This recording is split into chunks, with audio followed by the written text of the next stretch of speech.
Hey guys, welcome back. Today we are giving you our overvalued fantasy football quarterbacks and tight ends. We'll show you how to win your league by winning your draft. Let's start this fantasy football podcast right meow.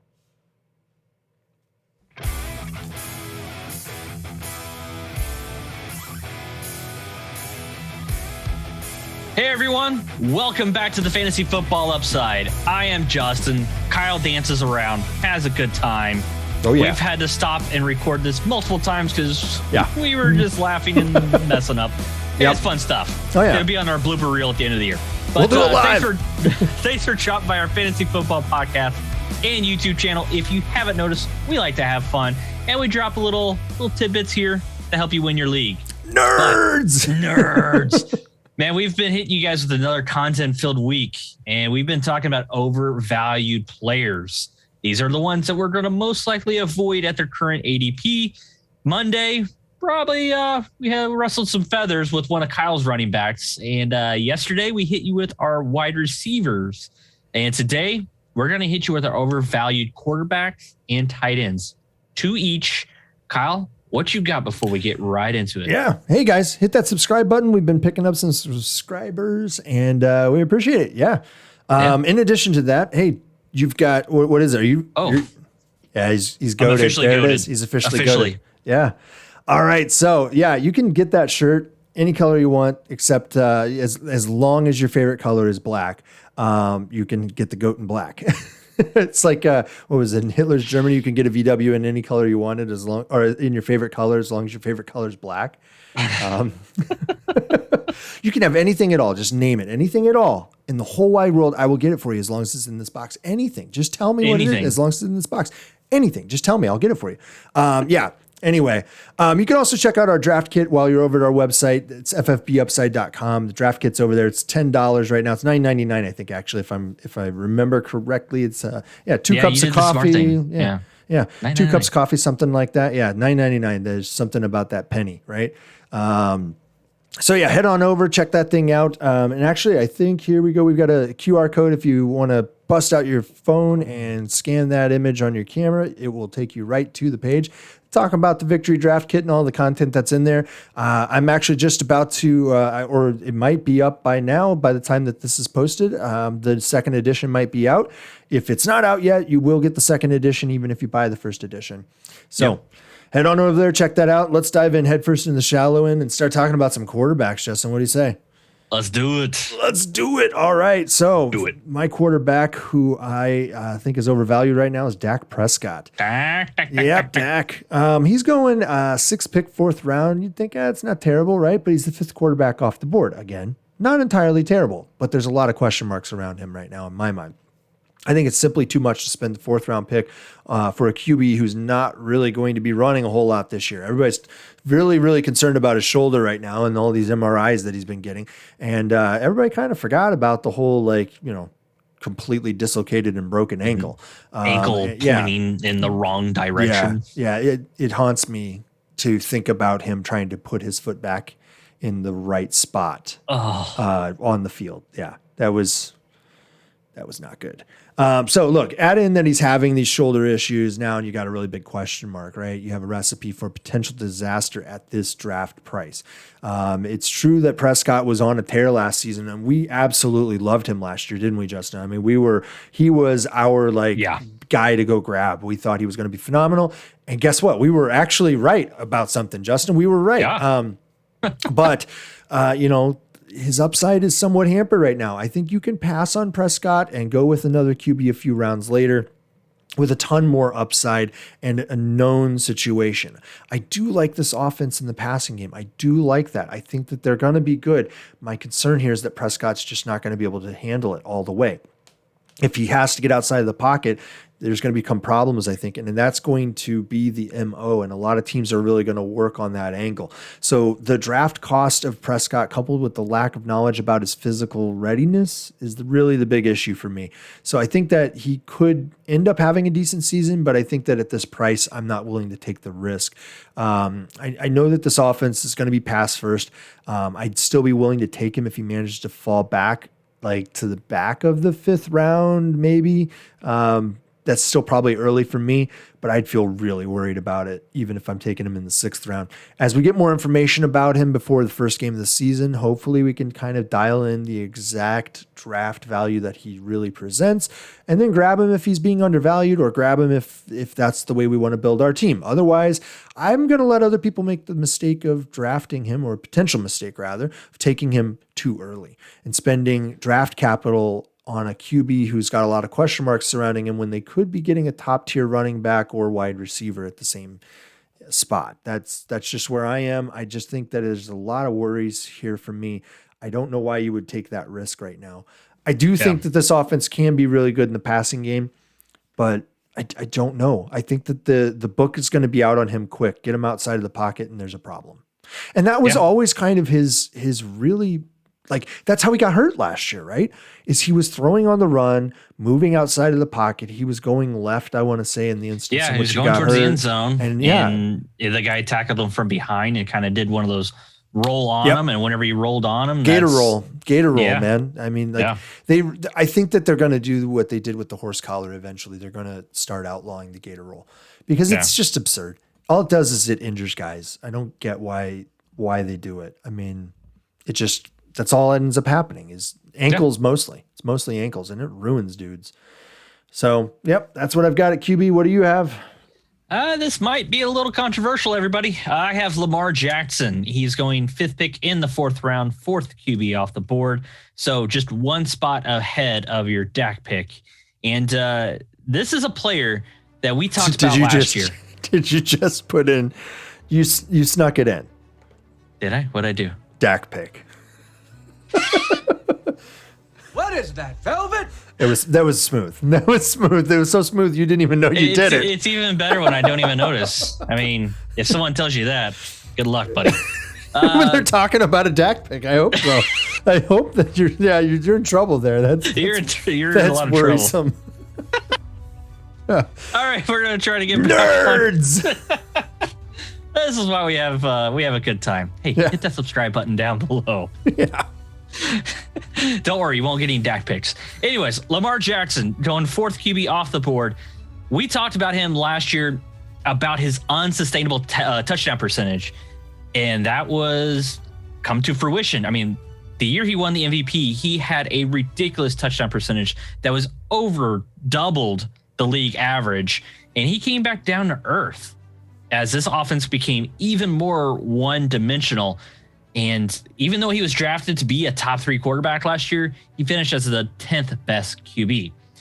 I think his numbers from last year are more in line with what we will see from Lamar moving forward. And I shouldn't say Lamar moving forward. I should say just this total offense moving forward. Because, I mean, since entering the league, Lamar Jackson, his weapons around him have been just absolutely inferior. And I don't think they've really done enough to get better weapons around him to help improve his numbers, not only in fantasy football, because that's, of course, what we're talking about, but we're just talking about regular football. I mean, they did go out and draft Rashad Bateman in the 1st round, and he's already injured. Groin injury, had to have surgery. They brought in Sammy Watkins as a free agent who's a walking injury waiting to happen. He's a lizard. I mean, yeah, just ask him. He is a lizard. But, I mean, Sammy Watkins doesn't really move the needle for me anymore. And it's really telling how many wide receivers they went after in free agency. And this is what actually came to them. Sammy Watkins. I mean, they even, was going to give T.Y. Hilton 2-year contract more per year. And T.Y. decided to go back to the Indianapolis Colts. So, I mean, this is a run-first offense. And I think that's why they're struggling to find weapons around him. I mean, they also traded their stud right tackle, Orlando Brown Jr., brought in the old guy, Alejandro Villanueva from the Steelers. It's just one of those things where I just don't like what they've done around Lamar Jackson. Once again, he is a fantastic football player, and his floor is going to be decent because of that, rushing. But his upside is just going to be absolutely limited. I mean, are you going to bank on a 1,000-yard season? Like, is that what or that's what you have, or throwing a touchdown every 4th pass? Like, that's what you have to do if you want to draft him here as your 4th quarterback off the board. I mean, at that round especially. Yeah. I mentioned Rashad Bateman injured. I mentioned Sammy Watkins is going to be injured by the time this records or by the time this releases. Hollywood Brown is already hurt again with another soft tissue. That's looking like a bust. So they've tried to draft some wide receivers in the first rounds, but they have struck out. I mean, it's way too early to say anything about Rashad Bateman, but still, the Hollywood Brown pick is looking very much disastrous. And if I am sitting in the fourth round and for some reason I want to pick a quarterback in the fourth round, which is not really our style, I could still turn around and pick a guy like Kyler Murray that could still be available, who has better upside because of the weapons around him. Yeah. They've actually and an offense that's pass first, not run first. Absolutely. Yeah. I don't know why anyone, I mean, yeah, he's a running QB, but why would you spend that high of draft capital on him? Let alone the fact that we do not like the idea of spending draft capital on QBs at the front end of the draft. It's just not a smart move, because the positions of need, if you're not in a league that's tried to equalize it to some extent, it's running back first, wide receiver next, tight end, and then QB. I mean, it really boils down to that. The variance between QB1 and QB12 is not great enough relative to the other positions. So why would you spend fourth round capital on a QB, especially one who, you're right, he just doesn't have targets to throw at. So, yeah. All right, I'm going to call my shot, Justin. I'm calling my shot again. Earlier this week, I called my shot on, who was it? Derrick Henry, right? Yeah. So we're doing it again. Here we go. It's Darren Waller. He's going 5th pick of the 3rd round. Can you believe that?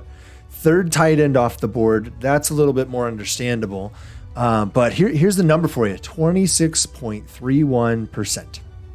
26.31%. That's how many of the targets in the Raiders offense went to Waller last year. Wow. A tight end. Big number. Last season in Las Vegas had 26.31% of the passes in the offense. Not the catches, the targets. 2019, 22.3%. So are we expecting this to bump up another 4%? I mean, is that what we're doing here? Look, with Waller, volume is what you're paying for, but you need more to draft him in the middle of the 3rd round, in my opinion, than just volume. If his volume drops, what are you left with, right? What are you left with? You're left with a lackluster offense in which he represented 32% nearly of the receiving touchdowns.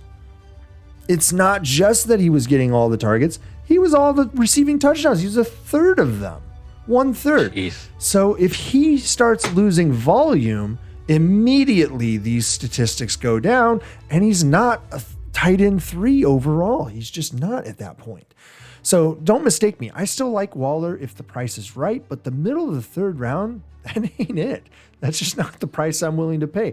I'd rather sit and wait on a guy 5 or 6 rounds later and likely lose 1 to 1.5 points per game in standard scoring leagues, and maybe you lose like 2 to 3 points in a PPR league.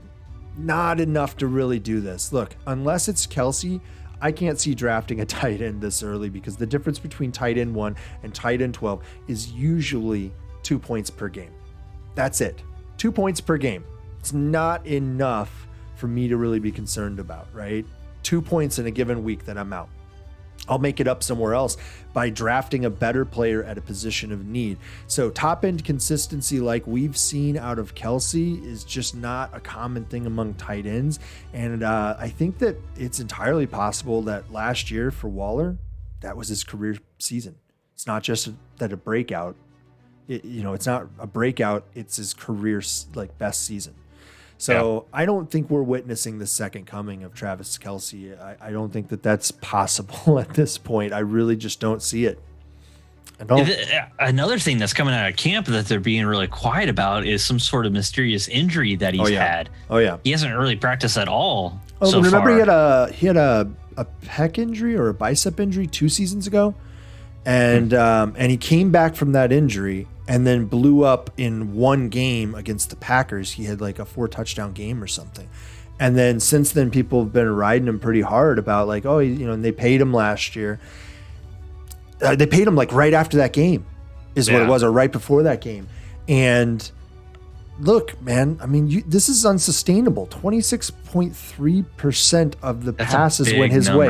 1 out of every 4. So that tells you everything you need to know about that offense. And then 1 out of every 3 touchdowns passing went to him. in that They're offense. going to want to try to get it out to those wide receivers because, the Mike Mayock paying and John these guys. Grudens have drafted, the Henry Ruggs and Brian Edwards of the world. So they're going to want to try to get some other balls out there. Yeah, I can't see it. I just don't. I think that it's a real risk, especially at that draft price. Third round, top of the third round for a tight end. That's what we talk about, man. We can wait on tight ends. Yeah, you're getting 2 points per game better out of him on average, and that's if he sustains the level of performance he had last year. I don't think that's a sustainable statistic. I mean, we're talking about literally there's one guy who's ever done that sort of thing year after year or year, one more than 3 seasons, right? And that's Travis Kelce. That's it. I mean, this guy isn't Antonio Gates in his prime. Yeah. All right, so let's talk about your tight end, right? Absolutely. We're going to talk about Noah Fant. He's going 3rd pick in the 10th round, 10th tight end off the board. So it is much later, but I still think that is overvalued for him. I was burned last year by the athletic upside of Noah Fant. Injuries and a poor QB play affected his tight end 13 finish. I mean, the thing with him was he could not complete a good chunk of the 15 games he played. It said he played in 15 games. I would say he probably played about like 9 or 10 if you looked at a full game. An ankle injury limited for most of the season. And this is another thing I saw whenever I was doing the research on this one, Kyle, is he had more bust finishes last year, which is outside the top 24 for us for tight ends, than he did startable finishes, which is top 12. He had 4 busts and 3 startable finishes. I think startable for us was actually top 18. Jeez. Might have been. I mean, it's one of those things where the ones that he did have, they were monster games. So it covered up, and that's how he's able to finish as a tight end 13 last year. But, we play season long, but we're looking at week-to-week matchups. We're looking for consistency, and this guy was not that last year. The QB play was, would you say god-awful is an okay statement, Kyle? I don't know. I would say it's accurate. That's pretty accurate. We're hoping Teddy Bridgewater is going to be the new QB unless Drew Lock makes a huge step forward. They're leaning toward Lock, dude. Heaven help them. They're leaning toward Lock. Well, okay. We talked about quarterback play. We talked about Drew Lock. Well, let's not forget about the target hog in Cortland Sutton's coming back. Also, fellow tight end Albert, I can't even say his last name. He went to Missouri. Starts with an O. Not even going to try. Going to disrespect him. Okwebunam? I don't know. Thank you. Boom. Write that down. How do you spell that? No, but he's going to be back. And last year, when both of them were healthy, they were on the field at the same time. So that was also a hit to his fantasy relevance. So that meant they liked them both on the field. So you're competing against the wide receivers, but you're also competing against another player, another tight end on your own team. Yep. That just says everything you want to avoid. And when I see different pundits out there putting Noah Fant as like a top 8 tight end, I'm just like, were we watching the same games last year? Did we watch the same thing? Did we watch the same quarterback play? It's that offense. It's the offense. It's like if it's Drew Lock, you cannot go and draft Fant. No, I would much rather draft Jonnu Smith or Mike Gesicki. Well, maybe not Jonnu Smith right now. He's hurt. Well, he's always. Yeah, but both him and Hunter Henry are both hurt now. So my bad. Didn't see that part. Yeah, but I would much rather draft Mike Gesicki right now, who's going after old Noah Fant. Oh yeah, I think that the Dolphins are secretly going to be a good offense. Not necessarily because of Tua, but I think that offense is going to be pretty good, actually. They got some weapons, man. They do. They have a lot of weapons. We got a running back situation that we got to figure out. I know that's something that we talked about. Yeah. Do we have to figure out that running back situation there? Yeah, I don't really know what's going on there. So yeah. All right, guys, that's going to do it for our players who are overvalued this week. I don't know. I think we'll do a couple more mock drafts. Those seem to be popular. Yeah, mock, right? Here we go. Mock, yeah. Yeah, so we'll toss in a couple mock drafts. If you have a request for a mock draft, feel free to drop that down below.